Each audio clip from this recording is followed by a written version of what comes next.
안녕하세요, 여러분. 추석 잘 보내셨어요? 6주차 1교시부터 3교시까지 수업을 시작하도록 하겠습니다. 자, 우리가 6주차까지 하면은 우리가 HTML5 최종 정리가 되는 겁니다. 그리고, 이게 끝나면 우리가 CSS를 들어갈 텐데, 자, 오늘 배워야 될 게 레이아웃을 어떻게 잡는지, 또 그리고 마지막으로 우리가 태그에 대해서 배웠는데 태그의 성질상 어떻게 분류하는지 이게 굉장히 중요한 부분입니다. 그래서 이거를 맨 마지막으로 해가지고 우리가 HTML이 전반적으로 어떤 태그로 이루어져 있다는 거를 파악하게 되고 그걸 기반으로 해서 CSS에 대해서 배워 나가면 됩니다. 우리가 이 HTML5가 정확하게 개념이 잡히지 않으면은 CSS 배우는데 아무런 의미가 없습니다. 그렇기 때문에 오늘 최종 정리를 해줄 거니까 잘 듣기 바랍니다. 자, 우리가 저번 시간에 폼 태그에 대해서 배웠는데 이 폼 태그는 정보를 공유하기 위해서 사용하는 거라 했습니다. 우리 앞전에 배웠던 텍스트 태그, 멀티미디어 태그, 테이블 태그 이런 것들은 정보를 일방적으로 보여주는 데 필요한 태그였지만은 이 폼 태그는 정보를 서로 공유할 때 쓰는 태그라 하였습니다. 자, 그런데 이 폼 태그에는 메소드라는 속성이 있는데 이 속성은 우리가 전송 방식, 데이터를 어떤 방식으로 보낼까 하는가를 정해주는 거라 그랬습니다. 그래서 폼 태그는 포스트 방식과 겟 방식으로 전송 방식을 나눌 수 있다는 거. 그래서 우리가 포스트 방식은 겟 방식보다 굉장히 보안에 좋고 또 많은 데이터량을 보낼 수 있다. 겟 방식은 보안에 노출될 수 있다. 그리고 보낼 수 있는 정보의 양도 한정되어 있다는 거 꼭 알아두시면 될 것 같습니다. 자, 그리고 폼 태그의 가장 대표적인 게 인풋 태그와 셀렉트 태그와 텍스트 에어리어 태그라 했습니다. 그래서 인풋 태그, 셀렉트 태그, 텍스트 에어리어 태그를 활용을 해서 우리가 회원가입 페이지도 만들고 게시판도 만들고 이렇게 한다 그랬습니다. 또 우리가 상품을 살 때 또 나의 이력서를 작성할 때 이렇게 굉장히 많은 부분에 정보들을 서버에 올리고 전송하고 할 때 쓰는 게 바로 input select text area 태그입니다. 이걸 잘 이용해서 그런 정보를 서로 주고받는다는 거 꼭 잊으시면 안 됩니다. 자, 그래서 우리가 input 태그를 중심으로 해서 input 태그가 종류가 제일 많죠. input 태그는 이렇게 이름을 쓰기도 하고 아이디를 쓰기도 하고 비밀번호, 휴대폰, 이메일, 기타 또 최종 이것을 보내는 버튼들까지 만드는 게 바로 인풋 태그라 했습니다. 근데 그 인풋 태그 중에서 버튼 타입이 세 가지가 있는데 서브밋, 리셋, 그냥 일반 버튼 이렇게 되어 있다 그랬습니다. 그래서 이 서브밋은 최종 제출을 의미한다. 회원 가입, 글 올리기 이렇게 최종 버튼을 의미하며 리셋은 다시 쓰기, 다시 작성할 때 쓰는 게 리셋 버튼이고 그냥 우리가 아이디 중복 확인이라든지 비밀번호 확인 또 우편번호 확인 뭐 이렇게 이런 걸 찾을 때 쓰는 게 그냥 일반적인 버튼이라고 했습니다. 그래서 이 버튼의 쓰임새가 좀 틀리다는 거 꼭 구분해서 쓸 수 있어야 됩니다. 자, 그래서 우리 인풋의 타입은 타입 속성, 인풋에서는 타입 속성을 아는 게 중요한데 글씨를 쓸 때, 비밀번호를 쓸 때, 라디오 버튼을 만들 때, 체크박스를 만들 때, 파일을 올릴 때, 이미지 버튼을 만들 때 말하는 겁니다. 아까 좀 전에 얘기했던 서브밋, 리셋 버튼이라는 속성, 타입을 갖고 있다는 거. 추가로 서치, URL, 이메일, 컬러, 날짜, 달, 주, 시간을 표현할 수 있는 것까지 해서 굉장히 HTML5가 나오면서 굉장히 많이 업그레이드 됐다는 거 꼭 아시면 될 것 같고요. 예. 텍스트 에어리어에서는 텍스트 에어리어 속성은 로우스와 콜스 두 가지가 있는데 이걸 꼭 알아두셔야 됩니다. 로우스는 열의 개수, 콜스는 행의 숫자라 그랬습니다. 자, 셀렉트 태그. 셀렉트 태그는 옵션 태그와 같이 쓴다 그랬습니다. 셀렉션 시작합니다. 셀렉션 시작 끝납니다. 그리고 내가 필요한 옵션들을 하나, 둘, 셋 이렇게 보여줄 수 있다는 거예요. 자, 우리가 셀렉션 태그에서 또 이렇게 셀렉션 태그 안에는 셀렉션 속성이 들어가는데 기본적으로 이렇게 보입니다. 하는데 얘를 어떻게 두 칸, 세 칸 더 보여줄 거냐? 이거는 사이즈로 정해준다 그랬습니다. 멀티플은 우리가 셀렉트는 하나만 선택할 수 있게 되는데 여러 가지를 선택할 수 있을 때 사용하는 게 바로 멀티플이라 했습니다. 그리고 옵션에 들어가는 속성 중에는 셀렉티드라는 거, 그러니까 우리가 라면을 제일 먼저 선택해 놓는 거, 디폴트로 선택해 놓는 걸 셀렉티드 한다라고 하겠습니다. 요거. 그래서 사이즈 멀티플 셀렉티드 요거만 알고 계시면 됩니다. 자, 그리고 우리가 인풋 타입에서 텍스트에서도 셀렉트처럼 선택할 수 있습니다. 셀렉트처럼.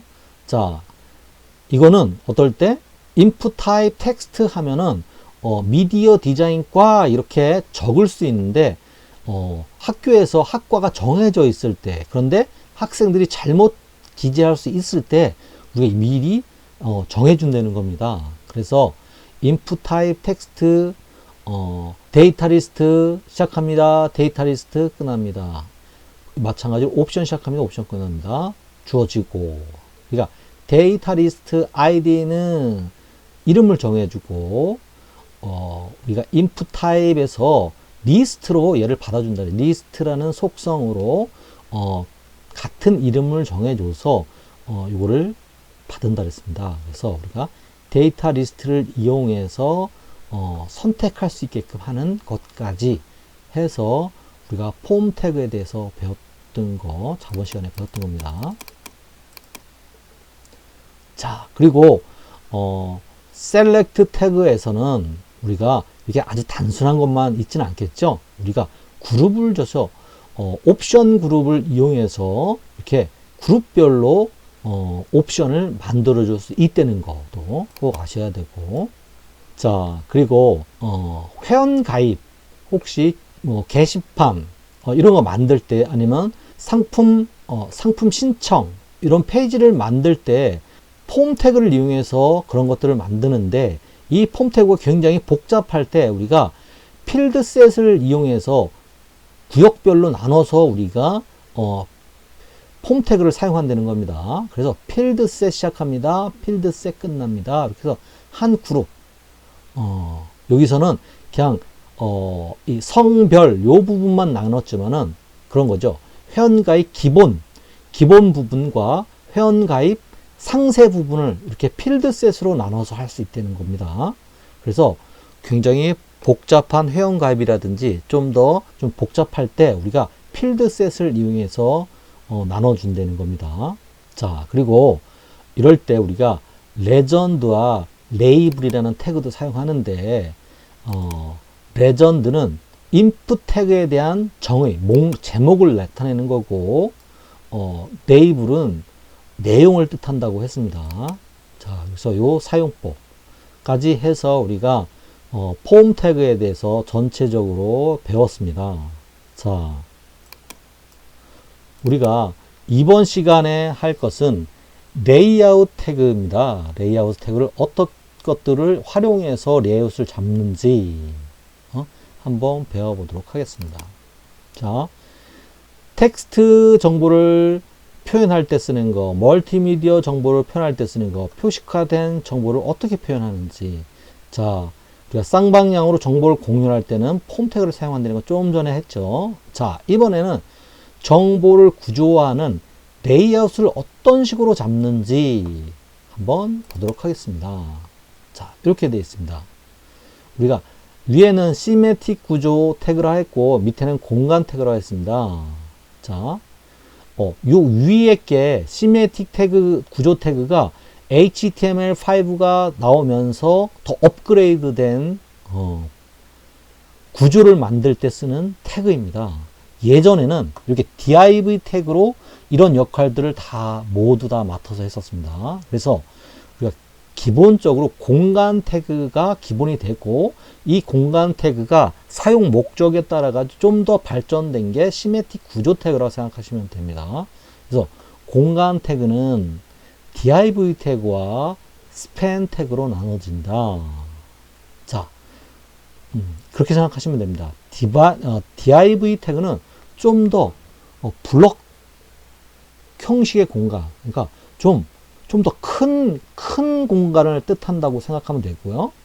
span 태그는 작은 공간, 이 div 안에 들어갈 수 있는 더 작은 공간들을 우리는 span 태그라고 생각하시면 됩니다. 그래서 div는 블록 태그에 속하고 span 태그는 inline 태그에 속합니다. 그래서 결국에는 이제 다음 시간에 우리가 블록 태그에 설명할 텐데 이렇게 div는 좀 더 넓은 영역을 span은 좀 더 좁은 영역, 그래서 두 개를 공간 태그라 한다. 그리고 예전에는 이 div 공간 태그를 이용해서 홈페이지의 구조를 만들었는데 이 div 태그가 이렇게 아티클 역할, 어사이드, 네비, 또 셀렉션, 헤더, 푸터, H그룹처럼 이게 여러 가지 역할을 이제 담당하다 보니까 헷갈릴 수 있으니까 우리가 이렇게 좀 더 세분화시켜서 분화시켜 나갔다는 거, 발전시켜 나갔다는 거를 기억하고 계시면 됩니다.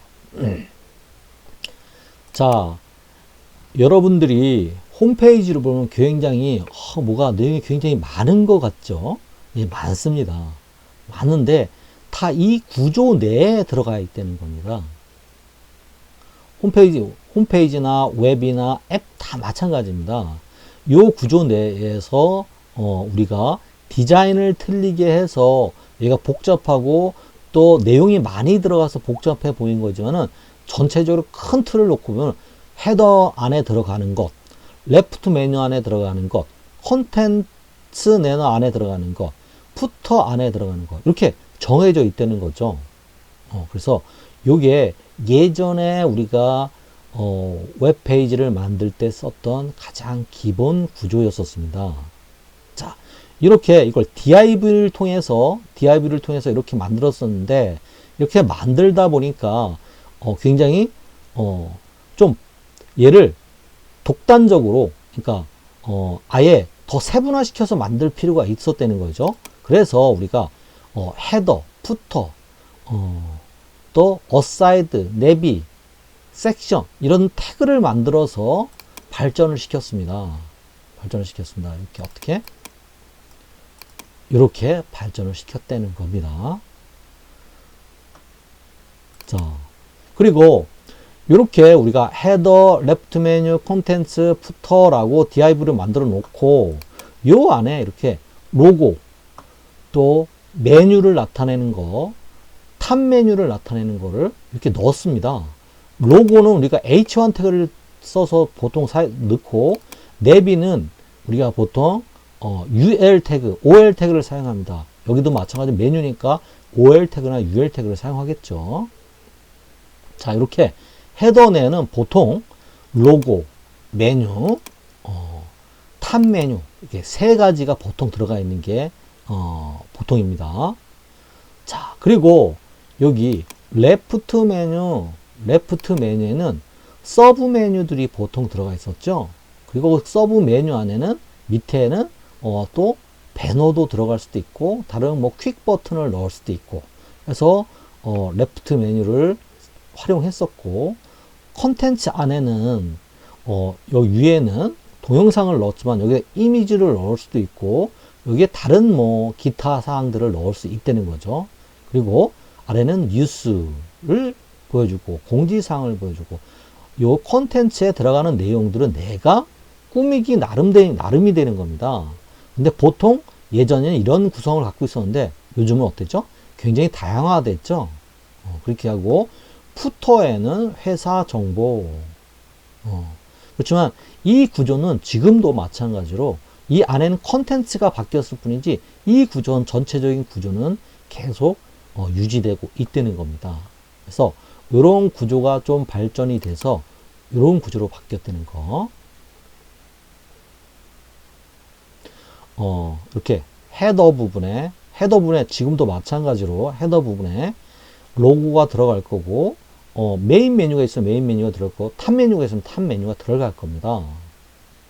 그리고 만약 레프트 메뉴를 만들고 싶다 하면 내비를 써서 우리가 만들어 줄 수 있고, 그 옆에는 섹션이라고 해서 우리가 내용을 넣어 줄 수 있다는 겁니다. 그리고 이 섹션 안에 다시 여기는 헤더와 다시 푸터로 나눠졌네요. 그리고 그 중간에 아티클이라는 부분적인 내용들을 넣을 때 아티클을 사용합니다. 그래서 이 섹션을 다시 세분화시켜서 우리가 구조를 만들어 놨다는 거. 어사이드, 이 어사이드에는 로그인 박스를 만들 수도 있고, 뉴스를 넣을 수도 있고, 다양한 콘텐츠를 넣을 수 있겠죠. 그리고 푸터에는 마찬가지로 회사 정보가 들어간다는 거. 이게 바로, HTML 구조, 우리가 홈페이지 구조를 만들 때 쓰는 방법들입니다.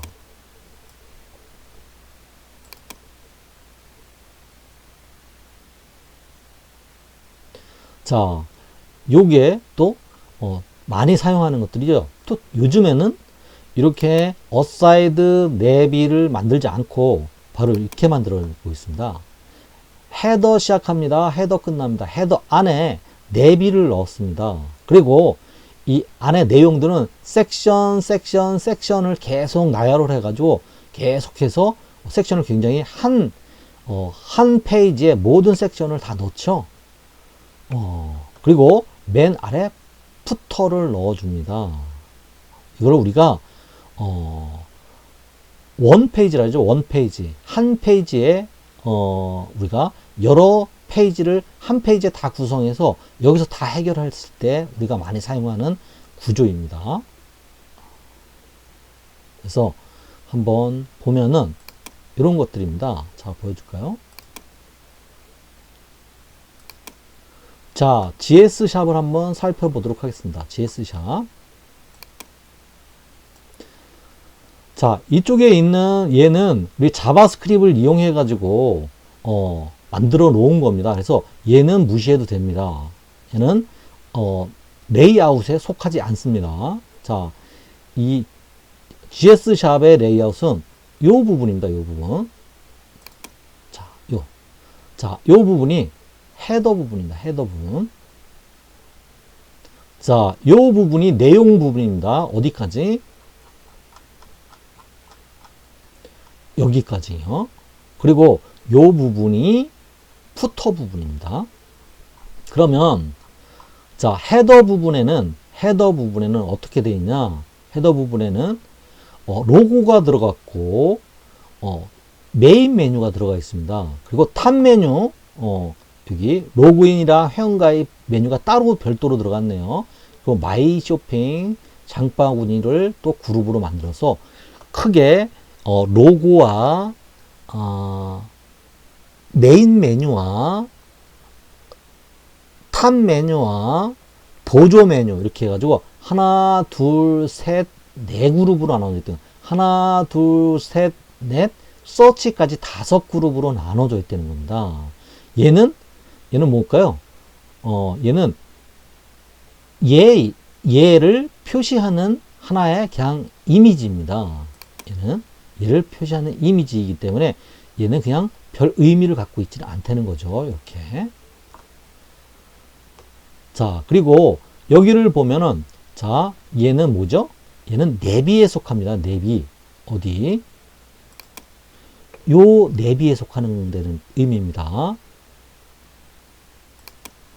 자, 그래서 우리가 요거를 여러 가지 메인 메뉴인 메뉴보다 좀 더 디테일한 서브 메뉴들을 나타내는 거죠. 그래서 여기는 GS 샵에서 파는 물건들을 이렇게 분류별로 해서 이렇게 넣었다는 거. 자, 그리고 여기에 컨텐츠를 넣습니다. 컨텐츠에 이렇게 우리가 카테고리별로 내용이 나올 수 있게끔, 또 얘를 클릭을 해도, 얘를 클릭하면은 서브 페이지로 들어가게끔 만들어 놨죠. 자, 여기 부분은 우리가 뭐에 속할까요? 자, 섹션에 속합니다. 섹션. 이 섹션을 우리가 섹션 안에 헤더, 아티클, 푸터 이렇게 만들 수도 있지만은, 여기는 그냥 섹션 안에 아티클 하나, 아티클 둘 이렇게 넣었을 것 같습니다. 자, 그리고 요 부분이 바로 어사이드 부분이다.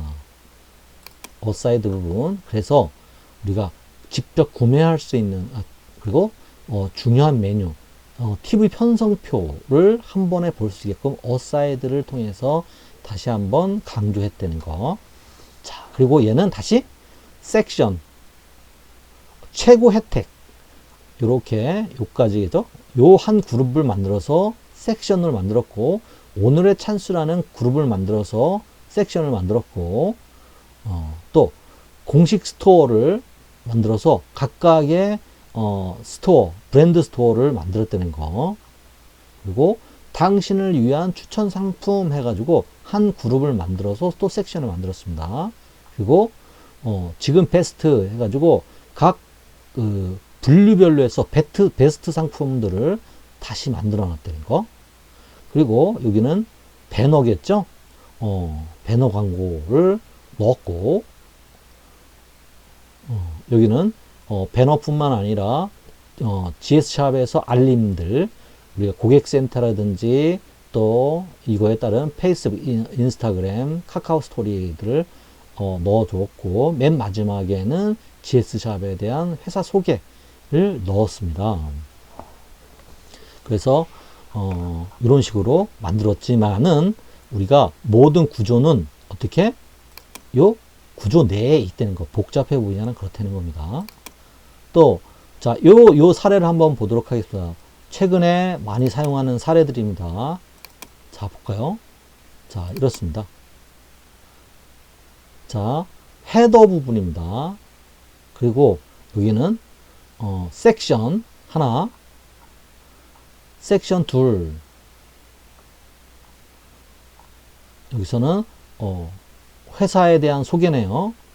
자, 그 다음에 그 회사에서 쓰고 있는 프로덕트, 제품에 대한 소개고, 그리고 그 비즈니스에 대해서 좀 더 자세하게 들어갈 수 있도록 또 페이지를 하나 더 만들어 놓은 거고요. 이거는 공지사항이랑 Q&A 관련된 섹션을 하나 만들어 놓고, 여기는 마지막으로 푸터입니다. 그래서 얘는 어떻게 일자 방식으로 해서 만들었죠. 이렇게 어사이드나 내비를 만들지 않고 다 이렇게 일자 형태로 만들었다는 겁니다.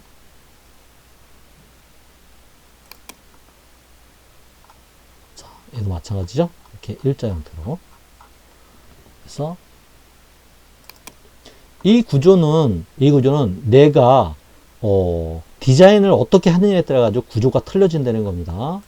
내가 이런 식으로 방식으로 디자인을 하면은 이런 방식으로 우리가 HTML을 이용해서 구조를 짜야 되는 거고, 만약에 이런 형태의 디자인을 했다 하면은 우리가